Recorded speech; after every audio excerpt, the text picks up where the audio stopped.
One, two. I don't know. Hey there, YouTubers. Welcome back to Beer Analysis 101 with your host, Macwell Star. Tonight, we've got a cool beer that we've it's not actually from Cool Beer, but it's from the same town as Cool Beer. It's also the same town as like Steam Whistle. We're going to do Ace Hill's Pilsner.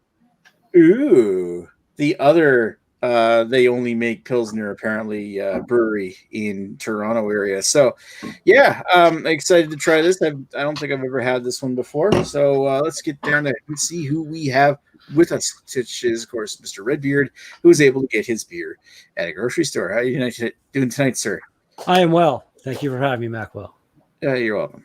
Ace Hill also makes a lager and like 5 or 6 different radlers. Yeah, I know. I remember that. But I think Greg had the Radler set or something. Yeah. Did we know that, or was that just a BYOB? I can't remember. That was a BYOB. Anyway, wait your turn.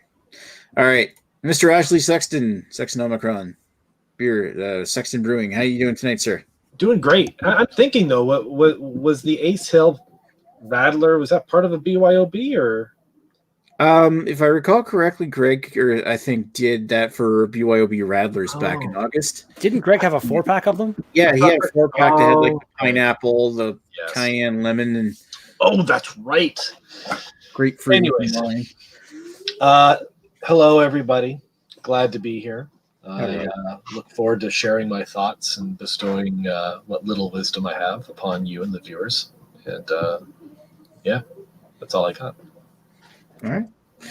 And of course, least but not last, got Mr. Greg. How you doing tonight, Greg?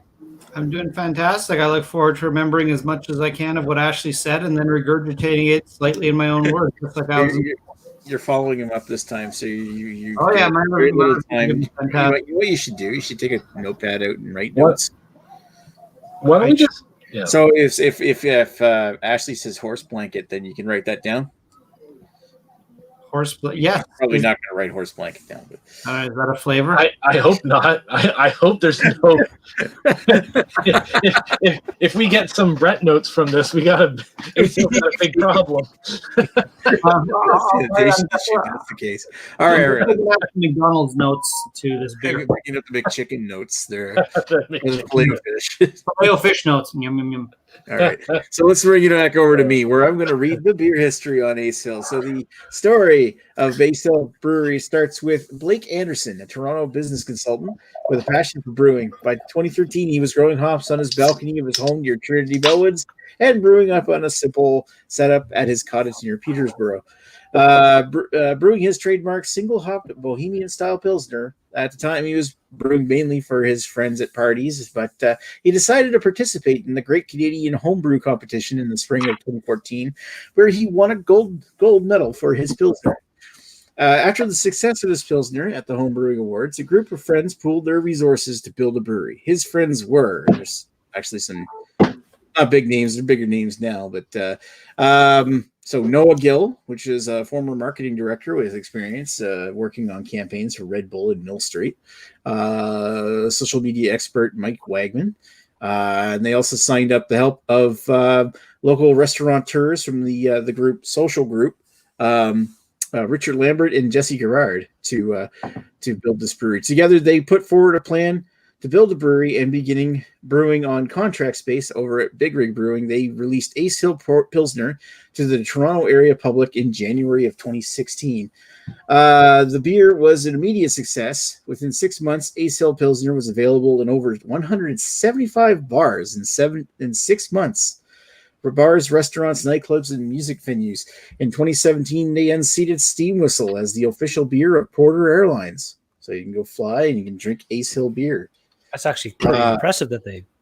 Yeah. Steam Whistle. Ace Hill is presently available across Canada and has recently made inroads into the U.S. Brewing operations have since moved over to Brunswick Beer Works. So Ace Hill also makes a big deal of being environmentally friendly. Since their 2016 founding, 1% of sales have gone to environmental charities such as 1% for the Planet, a global nonprofit focused on sustainability, Swim Drink Fish, an Ontario organization focused on clean water, the David Suzuki Foundation, and the Pine Project, which runs camps dedicated to environmental education. Ace Hill is also expanded into the marijuana market under the name Ace Valley, going live on legalization day in October 2018 and becoming Ontario's #1 brand of pre-rolled joints.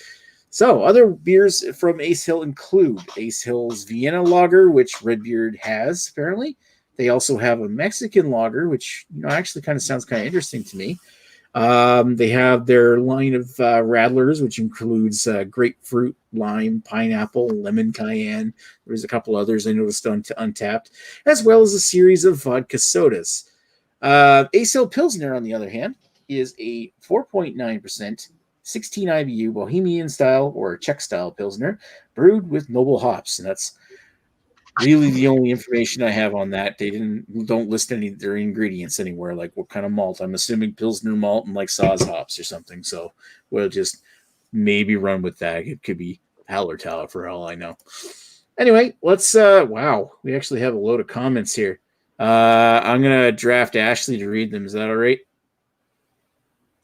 I think he'd like me to read them. I can read. I just thought he froze for a second. Oh no. I might have to let Greg read them. Oh, hold on. There we go. Here we go. People watching. You're my hero. So we got Lee from High Tide Abide. I was sure we still had Ace Hill, my local, as recently as last week, but new beers came in and it vanished. I don't think it lasted in my NSLC longer than about 3 months or so. It'll be back. Like that is TB. Guarantee it. I remember it being okay. Eric's in the chat says "Cheers, fools," as he normally does. Cheers, Eric. How does he know we're fools? I haven't seen Eric Gilbert in a while. Redbeard was just cheersing everyone. Same with myself. A bunch of dick shaking going on. And Malt Muser Whiskey Review is in the chat as well, saying "Evening, folks," and good evening right back to you, Eric and Malt Muser. Any exciting things you're drinking? And Lee, I'm not too sure if you're still drinking from this morning or if you've slept and woken up and started again. But please share what you may be enjoying at the moment. I doubt Lee's slept. I think he's just a good old functional alky. Oh, and we got a new one here. We have Basement saying hi. Hi, Basement. Is that Jamie? No, it's Basement. First name Base, last name Mint. The base meant for, right? Oh, there he is. That's the Jamie dog. That's the Jamie we know and love. There we go. I thought that's Alrighty. All right, so let's go back out to us and go over to Mr. Redbeard. What's your history with Ace Hill? Do you have any? I've had a few of their Rathers. I don't know if I've had the Pilsner or the Lager before. I neglected to go back and search on my channel, and I can't remember. So there's a history for you. Yeah. Yay. All right, Mr. Rashley. Well, according to my handy dandy Untapped app, I first had this back in 2017 of the second month and the 22nd day. And yeah. And as for Ace Hill, I've had that Vienna Lager that Redbeard also has. I've had a few of the Radlers. They also have a red ale. I think it's called Eclipse. And then they also have like a milkshake IPA that Chris reviewed. And that made it to the market. I remember Chris from Off the 10th, he did he actually ran into the owners, and he could probably tell the story better than I, but this was when he was working at his other job, and they got to talking, and they ended up sending him some free beers, which he reviewed on his channel, blah, blah, blah. Oh, yeah, so, and one of those that he reviewed was like a milkshake IPA that wasn't in production yet. So I think it came to him in a blank can. Anyways, I digress. I've had a few of their beers, and but yeah, they're a contract brew. You sort of know what you're going to get. It is what it is. So there we go. I'm going to take a look, see if I can find that video. All right, let's go over to Gerg. Well, hello, Nick Lowe. So I have had this Pilsner once before, according to Untapped. And I had it on August 8th, 2016, and I said it was decent enough. So there we go. And then I had their four of their Radlers on the BYOB, and that's basically my history with them. And funny thing is, I actually thought a friend of mine knew the owner, but I got it confused with Lost Craft Brewing. So if we ever do Lost Craft, something. That might be the one. I don't know. You're right. The cans do look similar between Ace Hill. They get the kind of that two-tone color scheme. Yeah, it's kind of a bit of a generic, boring can, if we're being honest. But yeah. I finally did a little search on my channel. I actually had the Pilsner about 3 years ago. And when I did my search, it's coming up right on top of a Lost Craft beer. So you can kind of do the label comparison a little bit. Oh, there you go. Yeah. They're not quite as similar as what you're thinking. But yeah, they both are just kind of basic and generic, I guess you'd say. That's the thing. They both kind of strike me as beers that they'd sell at a golf course. Like they're fine. There's nothing wrong with them, but they're not like, ooh, it's not this new exciting craft brewery like Flying Monkeys with their Sparkle Puff label. Woo, woo, woo, psh, psh, laser. That's the thing, like it's Flying Monkeys. It's usually pretty easy to spot a Flying Monkeys beer on the shelf just because their labels, while being generally very different, share a kind of a common insane theme, I guess you could say. They look like Ace Hill and Lost Craft, their labels are very kind of basic and generic, but the fact that they use just that same label and just change up the color scheme makes it really, really, again, really easy to just look on the shelf. And if you're looking for something by them, it's like, bam, right there. So yeah, I kind of I got no problem with it. You know what? And that's the funniest thing. And yeah, I totally fucked up that entire story. Because yeah, I was at the LCBO and I was like, Ace Hill, Ace Hill, Ace Hill. I'm like, oh no, well there's the Ace Hill Unify and your other dumb shit. And I turned around and then there was the Ace Hill Pilsner and Vienna Lager up there. It was like, why'd they split them up? Usually at the LCBO they keep the brands together. But then it's not. It's because the other one was Lost Craft. This is Ace Hill, and I'm a fucking retard. That's hilarious. So there we go. Nice. That's all I got. I really shit all over that story. Wow. Oh well, it is what it is. And you added some offense to the channel, so good. Kind of goes with the channel, really. Shit show. Yeah. It is what it is. It is what it is. It is. Not me, because I'm already on strike 3, so I gotta be. Hey, You're more like on strike 17, Greg. let's hear Nick's beer history. Oh yeah, I gotta tell my history with Ace Hill. You know what? I'm gonna full screen myself just to make sure that I get up close and personal and say that I have no history with this beer. There, I'm done. Sweet. I wish we could ASMR'd it. Yeah, I've never had this. Just talk slowly and breathe into the microphone. So Eric Gilbert was back in the chat. In regards to his absence as of late, he said he's been making dinner most Wednesdays and finally got a night off. And what the fuck with this contract brewer shite? And yeah, I think the realization and listening to the backstory on this sounds like the guy who founded it was pretty well-to-do to begin with. And then all of his friends are all very well-to-do and in really great places. Well, he's got he had I couldn't tell for sure, but he had a place with a garage or something. So I'm assuming he was either renting or owned his own house in fucking Trinity Bellwoods. So I mean, the guy's got money probably. Yeah. So at the end of the day, this is a contract brewery that is well connected, and they don't need to have their own brew site because they have the connections to get their beer wherever they want. And yeah, as long as the quality control's there. Like again, they're making one. As long as they make one beer really well, and they've got all the connections they need. New Ontario actually has been contract brewing through Sawdust City as of lately. I had no idea until the guy Mike, the owner, told me. And Highlander makes beer for a bunch of different breweries. Like just. If you've got the facility, it's like the whole ghost kitchen concept that's becoming more common now. Like people that have these big, huge commercial kitchens and aren't using them all the time and stuff, rent out that kitchen space, and people are doing like skip the dishes and stuff businesses. Oh yeah. So it's only delivery, but out of these, they're called ghost kitchens and breweries. If you've got these giant tanks and stuff that aren't being used, and somebody wants to pay you to make beer, why not? You know what I mean? Makes sense. Lee is in the chat, says super hot, and then I think she's referring to me like doing my own Oh, yeah, probably. Anyway. Ooh. And then Yeah, Guy Lee says a bunch of rich kids playing brewery. Then gross. I was gonna say now you have to specify which Lee, Ashley. Yeah, whatever. Again, like I wouldn't say like just instantly say gross. Like if you've got some money and you have a passion for it and you're able to do it, then Getting into beer is expensive, man. Yeah. Like, if you want to do it on a production level where you have lots of distribution, I mean, it's one thing to have a great product to sell. It's another thing to be able to get it to the public and efficiently enough to. well, if you know what you're doing, success. I think I heard it It's- estimated that to do a startup brewery. Now, this is probably having your own brewery. You need a minimum of about $2 million to do it in Toronto right now. So I'd Yeah, say but how at many least startup breweries have started up and made like shitty ass beer? Like, what was I know that? one. What was that really crappy one that tasted like everything tasted like butter popcorn at the fest last year? Oh, I can't remember the name of that place.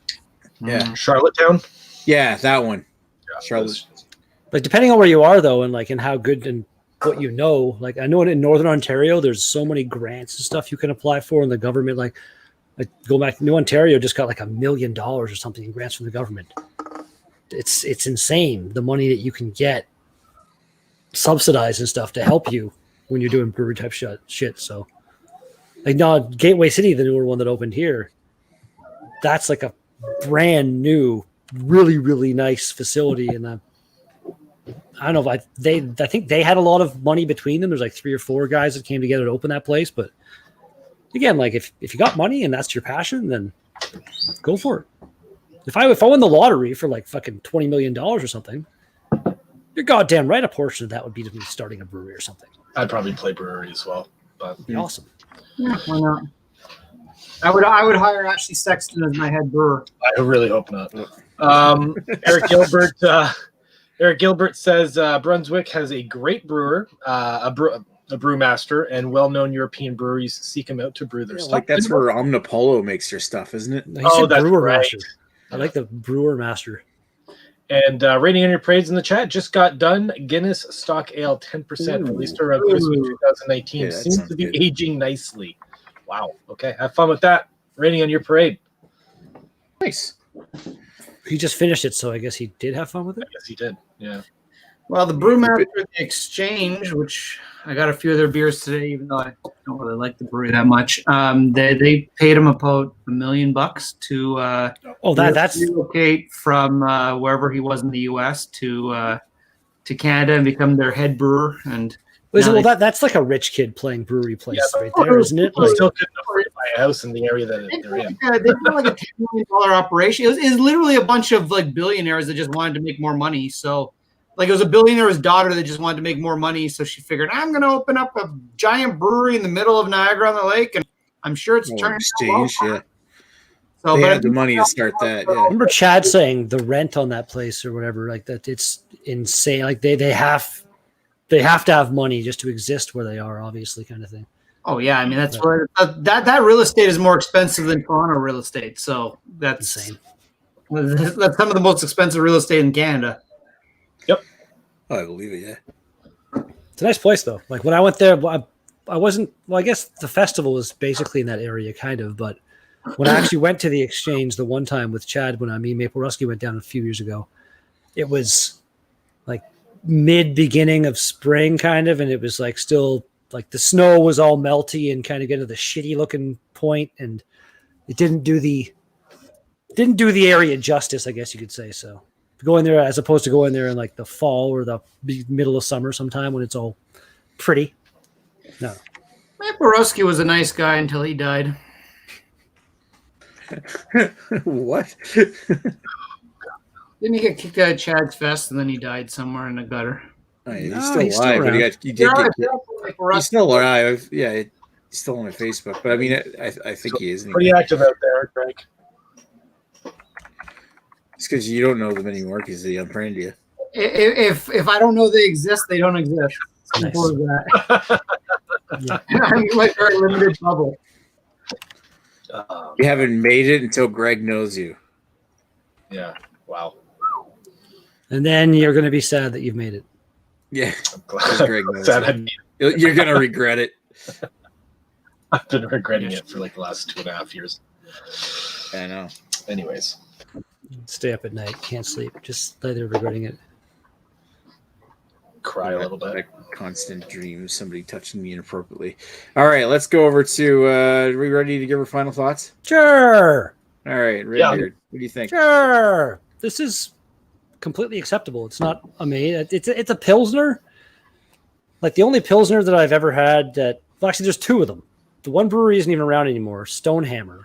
They made a Pilsner that was absolutely, like the caramel notes in that, it came off as just amazing. And then, funny enough, the name is almost the same, Stone House, which is a place kind of in the Niagara-ish region, I believe, Stratford or something like that, where some, what?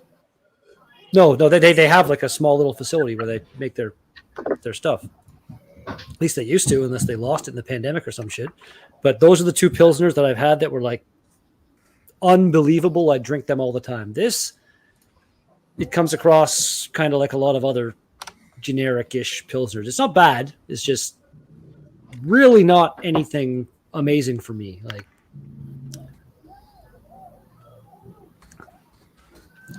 nice kind of bready note to it or something. Very drinkable. Warmed up, it's still okay. I'd give it, I don't know, like let's say a 7.5 for the style and a 7 for overall enjoyment. There you go.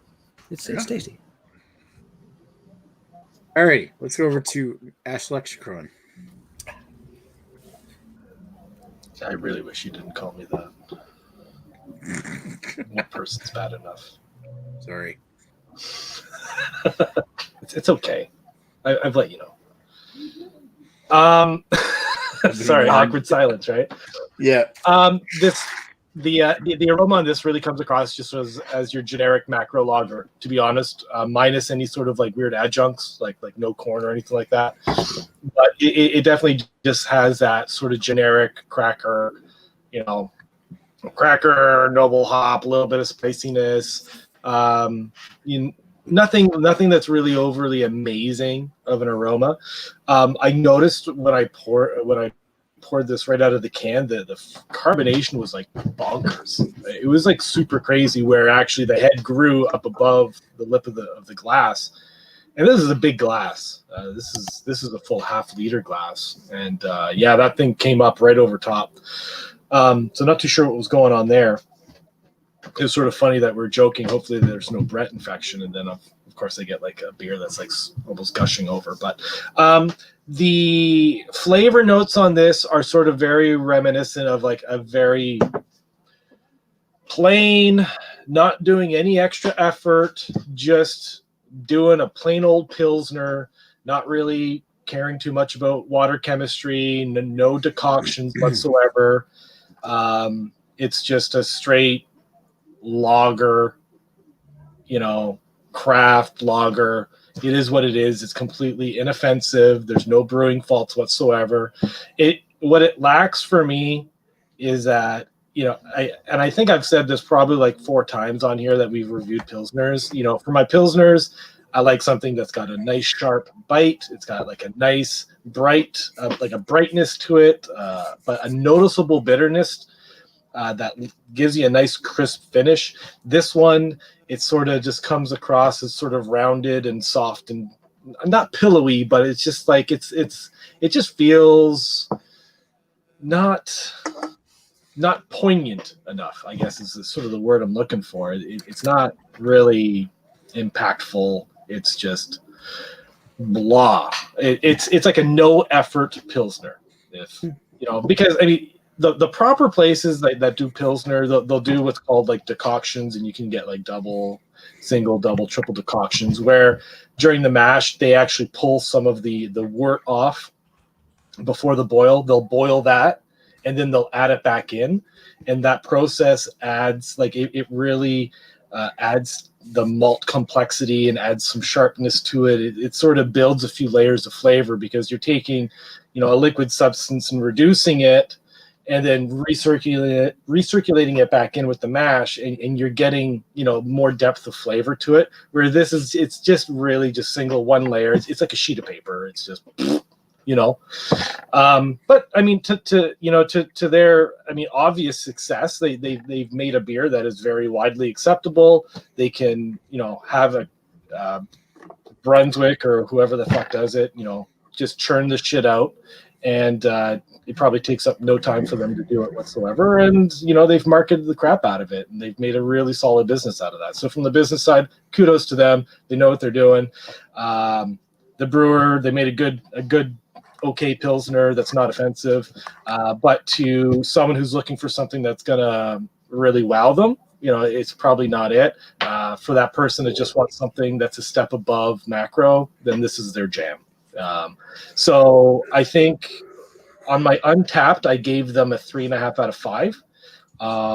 So for personal preference, I'll stick to that. I'll give it a 7 out of 10 for personal preference. It's okay. It's not offensive. I don't reach to it or to grab it, when I'm at the LCBO or anything like that. So, but for the style, I'm just going to give it I'll give it a 6. It is what it is. It's nothing outstanding. So there we go. That's it. It works. All right. Did you write that down, Greg? Yeah, let's see how good my notes are.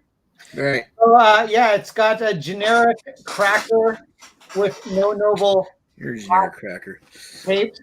I noticed the carbonation was bonkers. The head grew over half the liter glass and went right over. I hope there's no... You should actually write his stuff down. Flavor notes are reminiscent of plain, no extra effort, don't care about water chemistry, and no decoction. It's an inoffensive lager with no brew faults. Lacks for me. I like something that has a nice sharp bite and brightness with noticeable bitterness. This one is not poignant enough. It's just blah, no extra effort. Proper places, they do decoction, where they pull the wort off and add it back adds to the malt complexity and adds to the flavor because it recirculates with the mash and adds complexity. This is acceptable and can be churned out in little time and they market the crap out of it. From a business side, kudos to them. If you want something to wow you, this is not it. I think I got the gist of it across. So. Okay, now what do you use, Greg? That's fucking hilarious. I can't type that fast on an iPad. You talk too fast, Sexton. But basically, I'm basically kind of right there. There's nothing wrong with it. It's a pretty decent Pilsner by a pool, great beer. Is it as good as steam whistle? At least when you get a good steam whistle, no, not really even close. Is it good as Pilsner Kel? No, not really even close. It does have a bit of a bite to it. There's way too many Pilsners out there that are just a lager by a different name. And this is not it, but it's kind of halfway there. It's kind of working its way up the ladder. I'm just going to go 6.5 all around, both style and flavor. It's good enough. I'd be really curious to see what this beer tastes like compared to that gold medal winning homebrew that he made however long ago. Well, I'm willing to bet it's... I don't know. Pilsners are a really hard style for a home brewer to get done. Oh, yeah. But I mean, if he was rocking like pretty expensive equipment and you can control temps and all that jazz, then yeah, I mean, a home brewer can pull off a really good Pilsner, but it doesn't take it takes a long time to master that. I mean, you can't hide faults in this, Okay. You can hide a whole shit ton of faults in a fucking adjunct stout and a hazy IPA or like a heavily hopped IPA, but you can't hide shit in this. It's all coming out in the wash. So the flavor comes pretty much from the beer itself, not from any loads of hops or adjuncts you add to cover it. Loads. It shines right through. Adding loads to your beer. And you know what? Like, I'm going to get into my thoughts now. And you know what? It did go down pretty easy. And it is kind of, when you're saying it's really difficult, at least it doesn't taste like butter or popcorn, which is usually that note that really ruins a homebrew lager. So this beer for me, I thought it was bready, lemony, grassy herbal hop note, touch coiny, like copper coin. Kind of a clean aroma, but it wasn't clean in the after the mouthfeel. So it went down smooth. It was a touch creamy. It was bready, had grassy herbal hop notes, and it was a little lightly sweet. Not quite caramel, but it's. I know what you mean. It goes down super easy. Like, it's definitely a crushable lager. I kind of wish it would finish cleaner, but because the way it is, like the creaminess kind of makes it way down a little bit heavy. Although now that it's mostly in my stomach, it doesn't really feel that heavy now that I've drank it. So there's that. But what I do think about this is the flavor profile. They've kind of made a better Labatt Blue. It's kind of got that kind of flavor profile without being a shit beer. Kind of get what I mean? Like Labatt Blue is cleaner, but there's so much like sulfur and I don't know. Labatt Blue always gives me a headache for some reason. But you know what this really reminds me of, and I wrote this down. It reminds me kind of GLB's Over My Dead Body. Yeah, I can see that. Yeah. So my is a little bit more like kind of sourdoughy, I would say, but That was a dry hop though, I think. No. Oh, it's not? I think No, Over My Dead that's just a Body was Pilsner. Over My Dead Body was cleaner too, I think, wasn't it? I'm thinking of the Brimstone one then. Sorry. Yes, the punk rock Pilsner. That, anyways. A dry hop Pilsner, I feel like that could be pretty tasty depending on how it's done. Dry hop with Saaz. Give it kind of a nice, refreshing or kind of summertime quality. Okay, so yeah. Anyway, my thoughts are for the style. I don't hate it. I like it. But it's not the best Pilsner. Obviously, I'm going to give it a 7. Overall, the same 7. 7s. Yeah. 7 and 7. I think we're all sort of Makes in the same boat. the math easier to make to write. I'll catch up on some of these comments here. Where do we leave off? Raining on your parade. Yeah, Guinness Stock Ale 10%. Lee, caramel notes and a Pilsner? No thanks. Eric Gilbert says, it gets drunk and you'll be fucking fat bitches. Awesome. Lee prefers his Pilsners cleaner than that with the hops coming through. Would agree. Redbeard clarifies, not too sure if caramel is really accurate. My palate is a bit of a fool, as we all know, but that's okay. Thanks for the confirmation, buddy. Love you. We still love you, Redbeard. I just remember those two being really great, and you know what? You cannot falter your memory for whatever reason at that moment in time. Those beers were amazing, and that's what you'll remember. There's nothing wrong with that. And then Lee says, I mean, you can get caramel notes, usually very light in a Pilsner. I just prefer them to not be there. Eric Gilbert says, I get sulfur and a dirty hop I'm going to assume he says extract note, like a hop extract, like sort of what macros use. I get what it means. There's kind of a bit of a sulfur in that breadiness, I find. Yeah. The sulfur usually comes out in the fermentation. That's usually a byproduct of lager yeasts.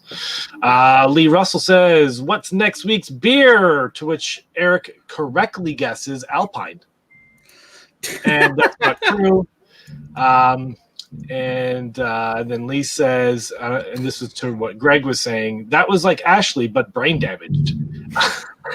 Oh, he's not wrong either. That's the funny part. Craig from Kent Beer Reviews, he's drinking a Perlenbacher Pils, and nice. He says it's average. Teku Murray is in the chat saying, fuck yo, Ace Hilsner. And Eric Gilbert says, doesn't beat Lagershed, which I don't know if that is tongue-in-cheek or if that is a definite statement. Teku Murray confirms what I thought, lager shit. And then everybody knows that Steam Whistle is the best Pilsner in Canada, man, which I'm going to say that was tongue-in-cheek as well. And what is that beeping? I don't know. What is that beeping? Was there beeping at some point in time? What's that beeping and makes you want to punch the screen? Yeah. Oh, sorry. Chris Peters. Gotcha. Okay, that came full circle. Well done. You were awesome. Eric says Creamore Pills. That's their. They used to call it Lot 9. I don't know if they still do or not. And that's it. Called the Pilsner. Oh no, they used to be called the Pilsner, and then they changed it to Lot 9 and just made it less alcohol. One more comment from Craig, that just says No, I don't know if there's an exclamation, a question. Is he randomly screaming out for help? We're far away, Craig. We can help. And then Chris Peters beeped those beepers. Oh wow, that is true. Breaking news right here. That is true. And there we go. those are all the comments, and it's been a chatty bunch tonight. So thank you, everyone. Greatly appreciated. And look at that. 10 watching, 7 thumbs up. And there's our scores. Wow, that did come out just as a 7. That's funny. It was pretty average. Yeah. Greg ruined the score for the overall. Oh, I'm sorry. Brought it down. It's all right. Just like the beer, it's all right. We got a thumbs down, and it's guaranteed from Ewart. Just saying. Well, yeah, could be Lee. No, it's definitely Ewart. Lee would still support. Lady Lee. Either one of them. Who knows? Anyway, so now we know what the score is. Now we haven't. Give us. Somebody's already asked the magic question of what next week's beer is. We haven't really talked exactly about what we were going to do because I've been struggling to get an answer from these guys. Do we want to see if Redbeard can try and get one of these? You guys know what this is? That would be up to somebody that's kind of, I guess, right in the green shirt down there. If that would be a possibility for that to happen. Hey, Greg. I don't know if I can get it to you by then if you want it, but I mean, we could do something else. If you ship it out even by Friday, it should make it here by next Wednesday. I'd assume. I'll pay for it, obviously. I shipped to Nova Scotia on a Thursday, and it arrived on a Tuesday. Okay. Yeah, you're right. North Bay is not too bad. It's Nick that takes fucking like 6 days. Aside from that one time where we had the fucking postal code mix up, every beer mail you sent me's got here pretty quick. Right. Do you want to try that, and we'll do this next week? That'd be awesome. Yeah, I can do that, but I'll talk to you, Redbeard, because if I'm going to send you something, I may as well send you a bunch of stuff. I love you, Craig. All right, so we'll roll with that. That means that next week's beer is. It's me in beard form, but with actual hair in my hair. Beard of Zeus from Great Lakes Brewing, the bourbon barrel aged version, barley wine. Yeah. This was sent to me a while ago, courtesy of Greg too. So, I know that Lee just got one, so we should have a decent panel there. No, we sure Lee didn't drink it. He was a bit on a bender today. Well, I may have already been consumed. And yeah, who knows? Great comment from Lady Lee likes being called Lady Lee. Lady Lee, and Eric Gilbert says overrated Bellwoods. You know what? It depends. They still make some damn good beers. Like, again, Bring It Your Dead. Unfortunately, I didn't have any, but Ashley and Greg both experienced Bring Out Your Dead beers that turned something went wrong. But the ones that I went to Greg's place in Toronto, and we did a fucking vertical tasting of 4 different vintages, and they were all astonishing. They make great, like Bellwoods makes some damn good beers. I wouldn't say they're overrated. Dude, from that batch, I bought 24 of those, and I lost at least 8 of them to infection. That's sad. That is. I drank every single one anyway. I didn't care, but it was very. That money's worth. It was very upsetting. Greg's a fucking trooper. And I guess to sort of round this out and kill this, Lee says, "No, I saved that tone." He saved that tone. And does maybe Manly like one? Be called Man Lee? I know. I was channeling my inner Redbeard and trying to correct him. He still has the Chimay and the Rochefort thingy too. And hell yes, I do. Lee, just drink that Chimay Blue because we've already reviewed that one. Bellwood Green Belly Triple is one of the best they've released in a long time, says Ewart. I haven't even looked on Bellwood's website lately. Rochefort.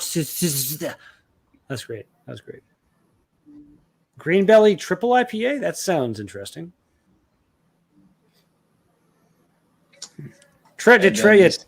Everything I've had from Trailway has been very tasty. Like Nick and Greg both are. Well, actually, Nick, how close are you to Trailway? An hour and a half away. Yeah, so Greg is definitely closer to. Yeah, not even nearly as. But it does show up in stores pretty close to you, though. Oh yeah. I can go down. You drive it. I'm pretty sure that Greg's hour closer and to DLB.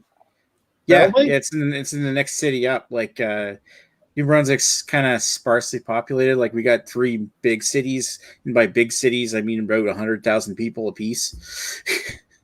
There's Moncton, which is an hour and a half to the east, and there's Farrington, which is an hour and a half to the north. So it's, it works like that. I'm going to full on disagree with Eric Gilbert when he said that Beer de Zeus looks like a Bellwoods bottle. Yeah, it does. Look like I've seen several Bellwoods bottles of beer, and that the color scheme and stuff. They tend to be more like abstract art. He didn't say the label. He said the shape. Oh, the bottle. Well, that's just a generic. Oh yeah, the bottle looks thing. like that looks like a Great Lakes Brewing bottle, but the label doesn't because that's got this nice foil. It's hard to tell in the light, but it's got this nice speckled foil kind of look to it. Again, like I said, like Great Lakes, it's along those things. Like they're not as generic as the Ace Hill or Lost Craft. They're not as crazy as the Flying Monkeys. But you look on the shelf, and the Great Lakes beers all have this very, very similar overall design to them, and you can kind of instantly tell they're beers. I love that. Well, GLB, they're all done by the same artist, so that makes sense. The humans and stuff that are in their designs tend to have kind of a similarity in their style, I guess you could say. Yeah. What's happening here? What is that beeping? Gonna punch the screen. There we go. Something about bleached wits and stuff like that. I don't know. How could you give Steve bleached wits and dill pickles and stuff like that? All right.